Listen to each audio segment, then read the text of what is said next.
Bonjour, bienvenue à la Maison du Canada. Welcome to Canada House. So we will get this presser going. We will have introductory remarks both from the Minister and the Secretary of State before opening for a Q&A session. So, Minister. Well, good afternoon, everyone. It is an absolute pleasure to be here in London at Canada House with my colleague, Secretary of State for Defence, Ben Wallace. Today, Secretary Wallace and I had a very productive meeting to strengthen the deep and important relationship between Canada and the United Kingdom. Our alliance is long-standing and unbreakable. Canada and British Armed Forces have fought side by side in some of the most pivotal battles in modern history to defend the principles of democracy, peace, and freedom. These are not just empty words. These principles are the foundation of the rules-based international order that has kept us all safe since the end of the Second World War. But these principles are increasingly challenged by countries such as Russia and China, who wish to upend the rules-based international order for their own gain. And as the challenges facing Canada and the United Kingdom accelerate, so will our collective response. Thank you, Ambassador Vadim Pertishko, for being here with us today. I want to turn now for a moment to discuss Ukraine.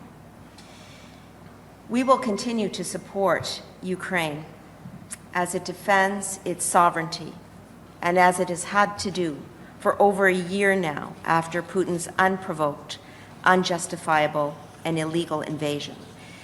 In fact, since February of last year, Canada has committed over $1 billion of military aid for Ukraine. And as we recently announced, we are adding another $500 million in aid to Ukraine. Canada has committed hundreds of armored vehicles, 8 Leopard 2 battle tanks, a NASAMS air defense system, artillery ammunition, and so much more to help Ukraine defend itself. The United Kingdom is home to the Royal Canadian Air Force Detachment in Prestwick, Scotland, which has delivered over £10 million of Ukraine-bound military aid donated by Canada, its partners and allies, using 3 Hercules aircraft. Thank you, Mr. Secretary, for hosting this detachment. Through Operation Unifier, the Canadian Armed Forces have trained over 36,000 Ukrainian troops with the skills that they need to defend their nation, including right here on British soil in collaboration with the UK's Operation Interflex. At Camp Lyd, Canadian and United Kingdom armed forces work hand in hand to train Ukrainians. Canada will continue to stand alongside our allies in support of Ukraine for as long as it takes. Our two countries are both leading members of NATO. Canada routinely deploys Royal Canadian Navy ships under the command of NATO Maritime Command based in Northwood, right here in the United Kingdom. Today, I am happy to announce that His Majesty's Canadian ships, Shawinigan and Summerside, based at CFB Halifax, will be the next 2 Canadian ships to deploy on NATO maritime operations. The 2 ships will deploy from Halifax on July 3rd to join standing NATO Mine Countermeasures Group 1 on Operation Reassurance.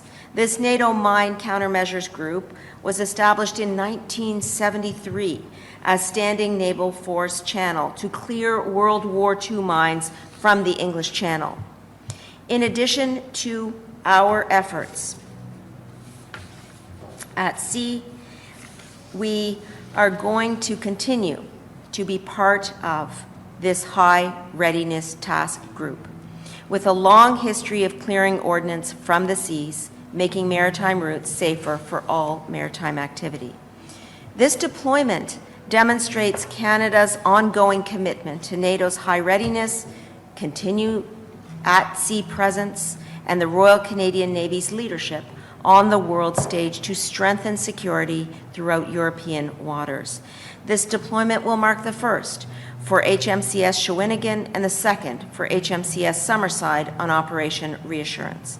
Both of these ships have clearance diving teams and mine countermeasure search capabilities using autonomous underwater vehicles. Aujourd'hui, j'ai le plaisir d'annoncer que les navires canadiens de Sa Majesté Shawinigan et Summerside, basés à Halifax, seront les deux prochains navires canadiens à être déployés dans le cadre d'opérations maritimes de l'OTAN.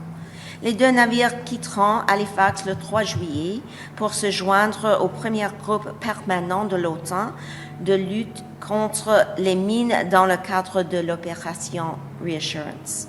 Ce déploiement démontre le dévouement continu du Canada à l'OTAN et le leadership de la Marine royale du Canada sur la scène mondiale pour renforcer la sécurité dans les eaux européennes. In addition to our efforts at sea, both Canada and the UK are leading NATO Enhanced Forward Presence battle groups, Canada in Latvia, the UK in Estonia. And last year, our alliance agreed to upgrade these battle groups from battalion to brigade size where and when required to protect our eastern flank. As part of these efforts, I announced earlier this month that Canada will deploy 15 Leopard 2A4M battle tanks to Latvia, as well as supporting personnel and equipment. Our commitment to NATO is ironclad, and we will always do whatever it takes to defend every inch of NATO territory. In closing, Canada and the United Kingdom share a deep and historic relationship, forged on the battlefields where we defended the values of peace and freedom for all people. Our countries have an unbreakable bond and an abiding faith in democracy. This relationship is resolute and will serve our people well long into the future. Now I will turn it over to you, Mr. Secretary. Thank you. Thank you, Anita, and thank you for visiting. We have met, I think, 3 times in as many weeks, or 3 weeks for Singapore and NATO, and now today. And I'm delighted to host you, and I'm glad that we managed to further our relationship. We had a good, strong bilateral session this morning where we discussed everything from Ukraine to the High North to NATO and indeed to the Pacific. And I think that's really important that we continue that strong relationship that Anita has talked about going back hundreds of years and certainly side by side. And Canada Day, which is officially the 1st of July, is also the first day off the Somme, and we shouldn't forget that 57,000 Commonwealth soldiers lost their lives on that day. Canada has gained 77 Victoria Crosses in both the First and the Second World War, fighting side by side on Juno Beach in D-Day, and even as recently as 2014, after the invasion of Crimea by Russia, the illegal invasion, there was 4 nations that stayed and trained in op orbital, and alongside the British were the Swedish, the United States, and Canada, the Fab Four, the original 4 who were there not at the time of the February invasion 21, but have been there since the beginning, making sure Ukraine can stand on its own 2 feet and help it with its capacity building. And I think when I think back to the day of the recent illegal invasion, right there by our side, the next day when we had a initial donor conference, Canada was there on the line immediately, standing up for the values that we both share and making sure that we started the process that has led to this international community's response. And Canada's position is very, very important in that. It says it's not just a European problem, it's a global challenge. There is more to do, and I know Canada and the United Kingdom are going to continue standing with Ukraine to make sure Russia is expelled from its illegal invasion of that country and return it to its sovereign right. And the message, as I always say at these press conferences to Putin, is the international community is going nowhere. Canada is going nowhere. Britain is going nowhere. So don't base your calculations, Mr. Putin, on the fact that somehow we're going to get bored and go and do something else. We're not. We continually need to stand up We're continuing to reinforce our friends in the east of Europe, in Lithuania, Latvia, and Estonia, and Poland. We're there producing defense of our people, but also contributing to deterrent. Thank you. Thank you, Minister. Thank you, Mr. Secretary. So now we'll open up the Q&A session. I'll try to alternate between Canadian and UK outlets, and I'll take a main question and a follow-up if desired. So, if you can just state your name and outlet.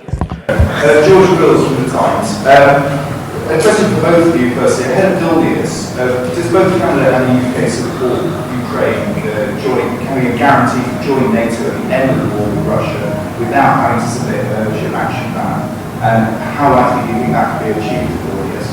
If you don't mind, if we're going to take a step, I just want to give you the opportunity to respond to the speculation used today, sort of linking the decision by CGS to sort of announce its departure early in his tenure to sort of outspokenness on army cuts. Any response to that? What has to be answered? Well, I'll answer that first bit, then I'll do the NATO, and then over to you, Anita. So, on the first bit, I read the report. It's completely spurious, right? When I appointed General Patrick over a year ago, he'd already been 3 years Commander Stratcom as a 4-star. He is currently, I think, the longest-serving 4-star in our armed forces, and when I appointed him, the condition was he would be doing a 2-year post. So there is no, I saw this ridiculous sort of gossipy report today that somehow there was a sort of, he's spoken out and he's getting, a shorter, not at all. That was the deal we originally made. It was very important. He'd done 3 years as a commander of one of the service's strategic command. So that's it. There's no conspiracy, nothing else. And yet, yes, as a general, he's made it clear his views, but I've made my views are in support of him, that the army needs modernization. And I noticed his comments at Russia about antiques or whatever, which is why he's got £40 billion for his army modernization program of his equipment. It's why, since I've been Defence Secretary, they've had a 20% real-term increase in their budget of equipment. It is why they have a greater proportion of spend in the department than they've had before, because the army needs modernizing. So by all means we can criticize the state of the army that's been inherited, but you can't criticize that this government's determined to modernize that army and bring it forward. Challenger 3, Boxer, I've fixed Ajax. Ajax is now being delivered to the frontline units to start their training. The purchase, very quick purchase of Archer to replace the AS-90s when we donated them for Ukraine. AS-90 was out of date. We needed to start the next process. All of those things have taken place under my watch and General Patrick's, and they will continue to do so. There are decisions around longer-term deep-fire platforms, decisions around, and indeed I can give you another one, the Apache E grade that we've upgraded. A lot of money gone into the army. It'll be a very modern army, but it has to do that time to get there. On NATO, look, Britain's position, going right back to, I think, Bucharest, was that we believe Ukraine should be able to join NATO. Obviously, other members in what was less than 30 then, but a number of members had a different view, and NATO can only go forward in a unanimous position, but we started the process. That's why we were there in 2014, partly to help Ukraine's NATO capabilities build and its capacity so that it would start on that program. I think it went from associate member, and then the next discussion was membership action plan. Obviously, Sweden and Finland didn't have any of that, and I think that opens a very fair question about should at Vilnius we just skip that and say that subject to other conditions, Ukraine should be able to come in and join. After all, they're going to have the most experienced land forces in Europe and probably one of the most heavily armed countries in Europe. I think we should absolutely look at skipping the membership action plan. But of course, we have to put some realism in this space that there are 31 members of NATO now, and we have to all move together.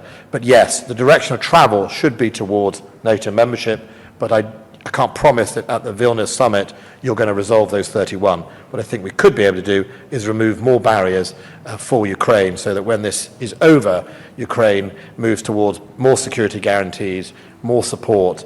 And right now we are working in the United Kingdom on a range of issues to ensure that after this conflict, Ukraine is safer. Along those lines, Canada and Ukraine share a bond and a friendship that is long-standing.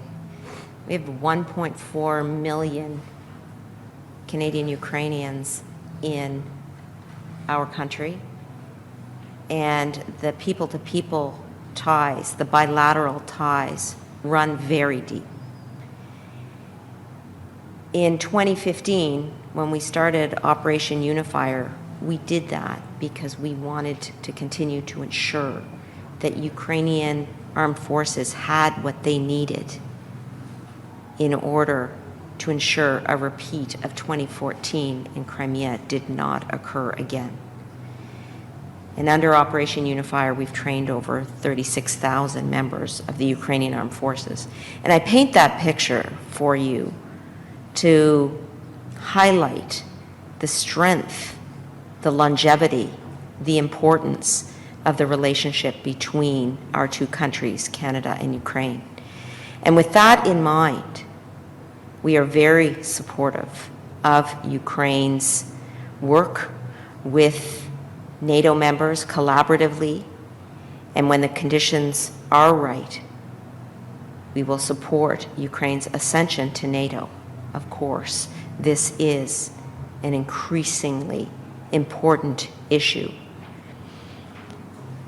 Right now, Ukraine needs to win this war. And as Minister of National Defense, my job is to ensure that the allocated funding that we've been given, now another $500 million on top of the $1 billion that we've already spent, is put to good use in service of Ukraine's efforts to fight and win this war, to ensure the security of its democracy and its longevity in terms of peace and stability. Thank you. CBC.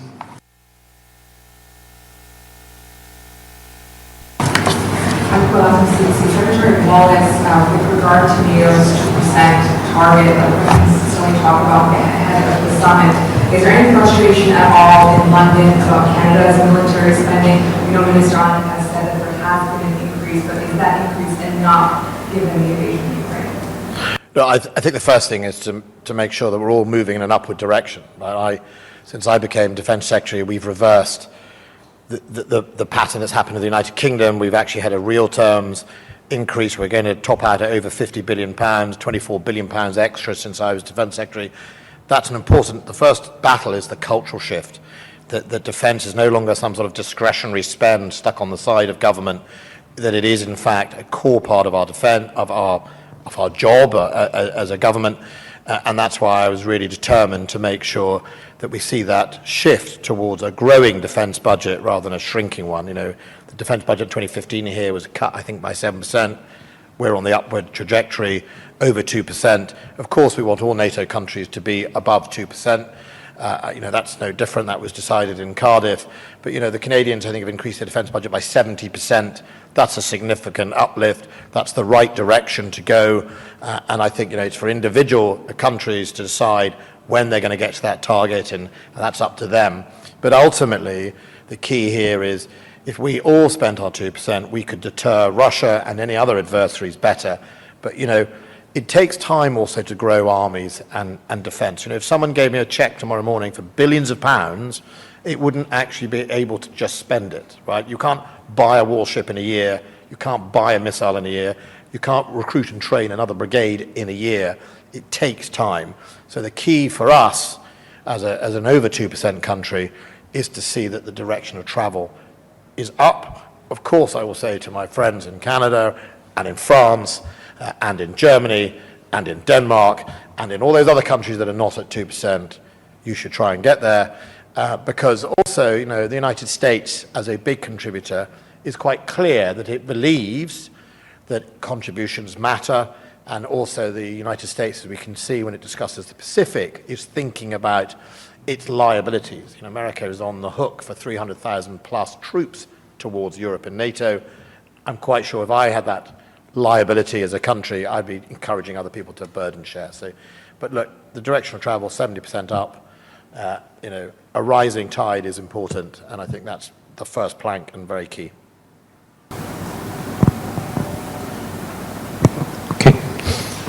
As to Snap from Reuters, I was just wondering if you had any reaction to news coming out of Russia about general detention of General Minister Anita, and if you thought at this early stage, you had any thoughts about what the impacts that might have on the value of the No, I am, well, first of all, I've just seen, like you, in open media. I don't know what's happened to any of these people. Obviously, Mr. Prigozhin has gone off to Belarus for a summer holiday, and Wagner has dissipated. I think what I would say is, you know, from a UK point of view, if General Gerasimov and Minister Shoigu are still in charge, then the huge amounts of failure they've delivered on the battlefield will no doubt continue. And you know, if it means Laurel and Hardy are still running the Russian armed forces and campaign, then that's to the benefit of the Ukrainians. Well, my view is twofold. First, what happens inside Russia is particular to Russia. My focus is on Ukraine. My focus is ensuring that we're continuing to support Ukraine with military aid and equipment. Canada is the largest donor per capita in the G7 in terms of financial aid. We've contributed over $8 billion in financial, military, and humanitarian aid. My focus has got to stay on Ukraine's winning this war, and they are showing gains in the north, in the east, and the south, and showing incredible resilience. And around the NATO table, our job is to continue to support that effort. Thank you. Global. President Shannon, Global News. Has Canada or the UK or the Ukraine Defence Contact Group made a concrete dollar amount estimate of how much money you think will be needed in military aid in the future to help Ukraine win this war on its terms? No. We have a lot. I mean, it depends on the options, right? I mean, there is a range of options you could do to help Ukraine. How much do you want to gift? How much does Ukraine want to buy? How much do you want to loan? How much physical support you want to give through training or troop? I mean, it's what we have examined is a range, and the problem is the range is vast. So, and also how many international partners you have doing with it. So. I think the key here is we have to make sure we support Ukraine's economy and that it remains viable. And all the way through this, the toughest task President Zelensky has faced is how to balance keeping his economy going with fighting the war. Because those are the two ways you can fail. Either the military invasion of Russia was successful or the economy collapses and Ukraine then effectively has real other challenges. And so that is a task I don't envy, but you know, he's managed to do that, and that will obviously dictate the cost and the scale of the support required for Ukraine after this war. But there's no point in me speculating on such a broad element. And I'll just add to that by stepping back and taking a look at the actual process that these 50-plus countries undertake when they're around the Defense Contact Group table. What we do as a group of collaborators is to ensure that we are filling the gaps that exist in the military equipment and defense needs that Ukraine has. So at every meeting, we will have a broad-based discussion about what is needed at this time. And if you look at the military aid that has been provided over the course of a year and a half, it has certainly shifted to some extent, beginning with things like sniper rifles and ammunition for those rifles, fragmentation vests and food packs, and moving towards more and more complex types of military aid, armored vehicles, M777s, artillery for the M777s, NASAMS defense systems, and Leopard 2A4 main battle tanks. And so it's not so much about putting a specific number on a vast array of different types of military aid needed in the moment, so much as it is to suggest that at a very broad level, we are all committed to supporting Ukraine in the short and the long term. Thank you. I have a question for the Defence Secretary. Sky News has reported extensively on allegations that the RAF discriminated against white men in its recruitment policy. We're still awaiting the publication of an investigation into the resignation of the head of recruitment over what she did. But if the report finds that illegal activity did take place in RAF recruitment policy, will we be held to account? Well, I'm not going to speculate what this report does or doesn't find. When the report's published, then, of course, we will make a decision about all of that. I mean, the Chief of the Air Staff has obviously given an interview to the media today about it. He's apologised. He's recognised that they did discriminate, that the 31 individuals will be compensated, and that the other point to note is that while the whole thing has been, I think, a significant error and indeed a cause for regret of the RAF, they didn't lower the standard. They discriminated against those people that were applying who were above the standard. So our military output wasn't put at risk.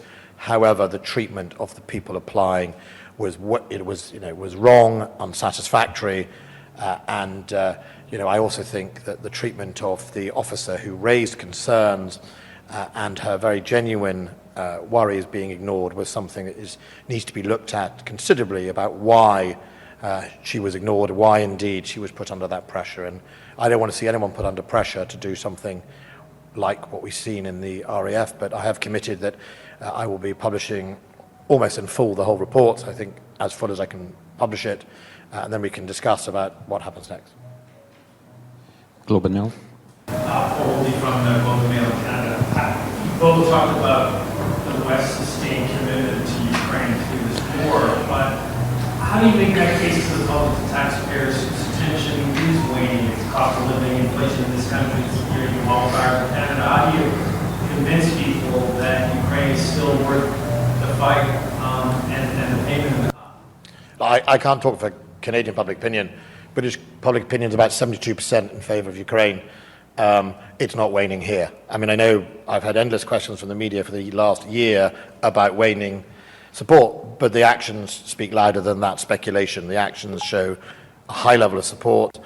Government itself is support, another £2.3 billion to support Ukraine.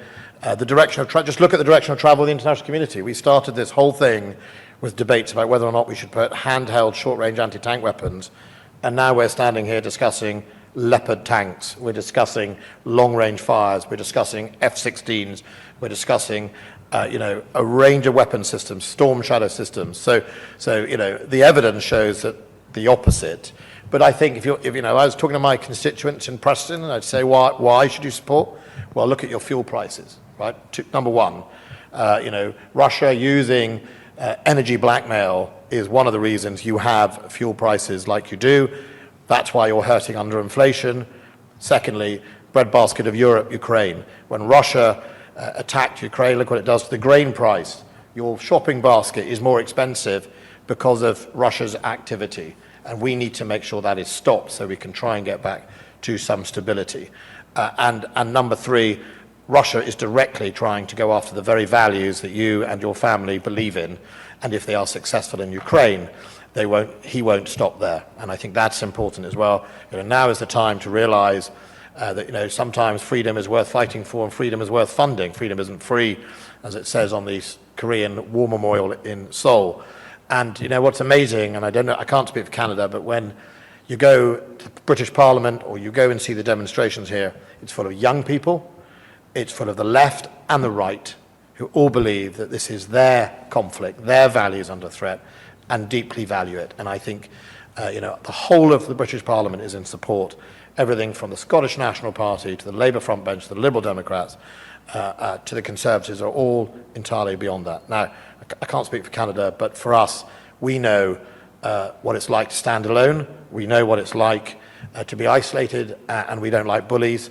And we know that as a global trade-free country, we are susceptible to things like energy blackmail. Across our country, we see Ukrainian flags flying from porches, flying from cars, worn on lapels. And Canadians understand not only the importance of assisting Ukraine in its time of need for the purpose of Ukraine's sovereignty, they also understand that Ukraine's sovereignty and democracy is our own sovereignty and democracy.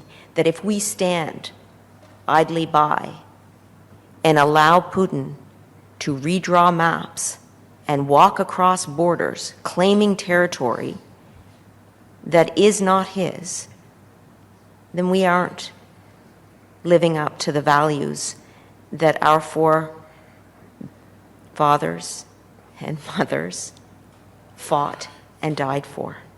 And we must, therefore, stand shoulder to shoulder with our NATO allies and friends and partners in support of that rules-based international order that has kept us all safe since the end of the Second World War. I would say further that the Canadian government has taken very seriously rising costs and inflation, despite the fact that we have one of the lowest inflation rates in the G7. How have we done this? What is an example? Well, I have many. The Canada Child Benefit, $10 a day childcare, dental care, the grocery rebate. We will continue to be there to support Canadian families, especially in times of economic need, while at the same time support the principles of democracy, freedom, and peace. Thank you. We have time for one last question. We'll go to the back. Daniel. Just under Joshua, just going back to the recent tumult in Russia, what should we be more nervous of? Russia continuing to rest like Putin or now? Who leads Russia is a matter for Russian people and Russia, and it's, as Anita said earlier on the question, what goes on is a matter for them. We can be commentators on it, but ultimately, the reality is the most important thing is for Russia to be defeated in Ukraine and the Russian armed forces leave Ukraine. And of all the Prigozhin event, there's one part of it that is really important. And while I have no support or links or in any way with Wagner and Prigozhin, which are a thoroughly nasty bunch of people, he did expose the war narrative as false from the Kremlin. His video he posted, which clearly said NATO was not going to attack Russia, Ukraine was not going to attack Russia, you have been lied to by Gerasimov and Shoigu, Mr. Putin. There was no need for that. That's him saying that in Russia to Russians. That is the truth that we have been saying for over a year, even before the war, and that's coming from him. So that's quite important that the Russian public understand and hear that. But that's something, it's not a revelation, we all knew that, but it'll be interesting if the people of Russia hear that. Thank you very much for Daniel, you were going to ask one more question. Given that there is a war in Ukraine, would it not make sense to have some continuity over who is the head of the army? I know that his post was 2 years, but it's not outrageous to extend a person who you two have worked so closely on Ukraine, delivering tanks, etc. I think people are wondering, this person has done such a great job, wouldn't it be worth keeping him there to show, strength? Look, Patrick Swan is an outstanding and a first-class general. Right? He's brilliant. He has a great record, an operational record. He led the Strategic Command, as I said, for 3 years as a 4-star. He has now led the army. But look, we're an organisation of 240,000 people. Ministers come and go, right? Generals come and go. That is the nature of our armed forces. The fight against Russia in support of Ukraine has been carried out by a range of people. And I don't think that, interrupting the normal scheme of things would necessarily, will make a difference. Right? Ultimately, I'm confident that the quality of the generals we have that I will be interviewing for the post will be able to continue to deliver the same effect as required. And of course, remember how the services function. The services are there to generate the forces to meet the tasks set by the centre. And the tasks are set by, effectively, the Secretary of State alongside Chief Defence Staff and the others, other generals who then carry those out. So look, I'm very confident that whoever were to replace General Patrick will be able to continue his excellent work. And I'm also very confident that General Patrick has contributed amazingly to not only the Ukraine, but the overall reform and modernisation of the army.